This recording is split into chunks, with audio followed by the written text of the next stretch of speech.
Umufaransa-kazi w'imyaka 19 Geriserie yegukanye umudari wa zahabu mu gusiganwa mu muhanda bizwi nka road race mu bakobwa batarengeje imyaka 23 nyuma yo gukoresha amasaha 3 iminota 24 n'amasegonda 26. Nanone kuri inshuro abanyarwanda bibuze nitwigeze tubabona.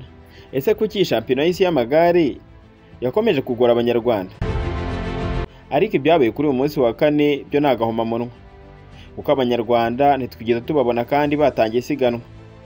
Ese niki cyatumye abakobwa bose babahagarira u Rwanda nka Team Rwanda batarangiza iri siganwa, cyane ko no kuva mu itangira Team Rwanda y'abahungu n'abakobwa itigeze igaragara? Umana natwe muri iki kiganiro mpaka kugeza kirangiye usobanukirwa impamvu yatumye abakobwa bahagarariye Team Rwanda batigeze barangiza isiganwa.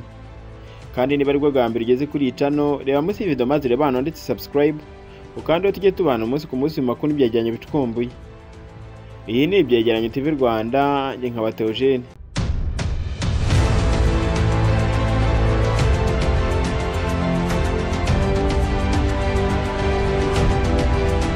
Kuri wa kane tariki ya 25 Nzeri 2025 hakinwa umunsi wa gatanu wa shampiyona y'isi y'amagare iri kubera Kigali ku nshuro ya 98.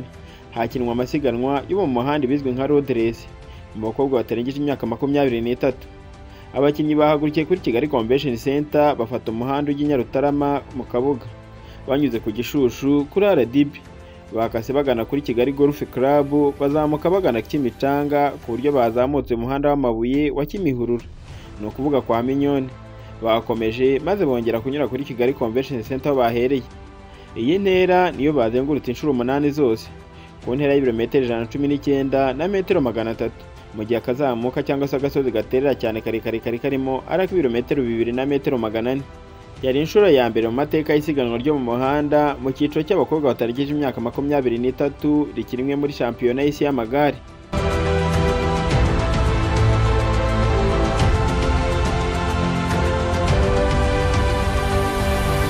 Habura ibirometero 2 bya nyuma, Bunel Mario w'Ubufaransa yongereye imbaraga ajya imbere mu gihe bari barimo kuzamuka mu muhanda w'amabuye wo kwa Minyoni. Mu kilometero cya nyuma Umufaransa-kazi Geriserie yafashe icyemezanyiro ku Munyaslovakia wari uri imbere, birangira yegukanye isiganwa mu batarengeje imyaka 23.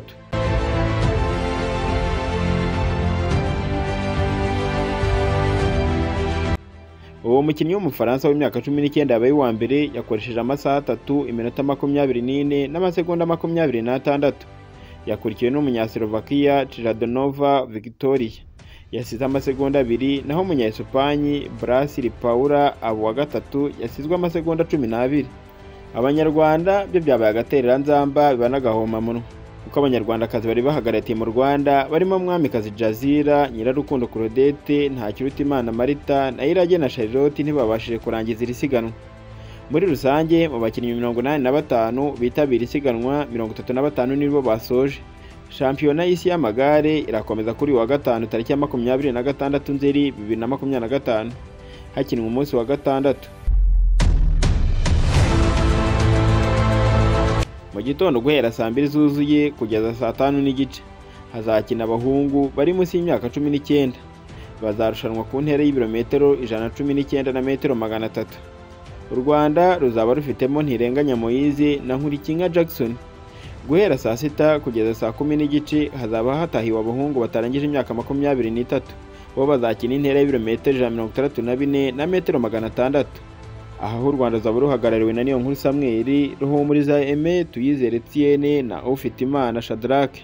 Ese none twizere ko abahungu bo baraza kurangiza isiganwa kandi banigaragaje neza kurusha bashiki babo? Igisubizo kitwandikiye muri comment, ndetse unatubwire icyo utekereza kiri gutuma Team Rwanda itari kugaragara ndetse kugera no ku rwego rw'uko batarangiza isiganwa. Kandi wibuke gukanda subscribe ufungure n'akazogera kugira ngo tujye tubana umunsi ku munsi makuru byegeranye bicukumbuye. Iyi ni Ibyegeranyo TV Rwanda, nge nkaba Theogene. Imana ikomeze ibandindira impagarara ahubwo ibantize impagarike n'ubugingo.